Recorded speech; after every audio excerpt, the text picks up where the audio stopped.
నగరంలో అపార్ట్మెంట్లో కొలువున్న శ్రీ వెంకటేశ్వర స్వామి ప్రతిమను ధ్వంసం చేసిన నేరస్తులను తక్షణమే అరెస్ట్ చేయాలని బ్రాహ్మణ చైతన్య వేదిక రాష్ట్ర అధ్యక్షుడు సిరిపురపు శ్రీధర్ శర్మ పోలీస్ శాఖను డిమాండ్ చేశారు. ఈ సందర్భంగా నిర్వహించిన సమావేశంలో శ్రీధర్ మాట్లాడారు.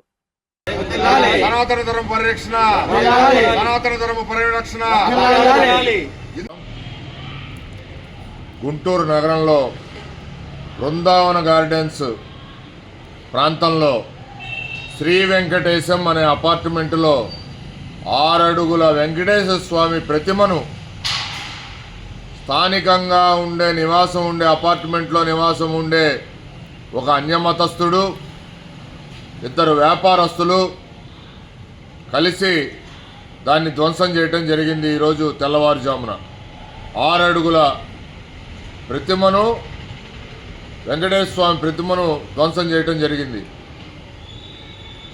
ధ్వంసం చేసిన నేరస్తుల్ని తక్షణమే పోలీస్ శాఖ, పోలీస్ అధికారులు అరెస్ట్ చేయాలి.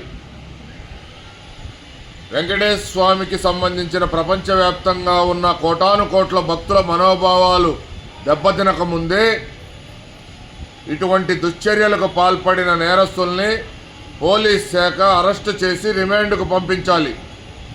లేకపోతే రాష్ట్ర వ్యాప్తంగా ఈ దుశ్చర్య పైన ఉద్యమం నెలకొనే ప్రమాదం, శాంతి భద్రతల సమస్య వచ్చే ప్రమాదం ఉంది. గతంలో కూడా గత జగన్ ప్రభుత్వంలో దేవుళ్లపైన, అర్చకులపైన దాడులు జరిగితే కనీసం పోలీస్ శాఖ పట్టించుకున్న దాఖలాలు లేవు.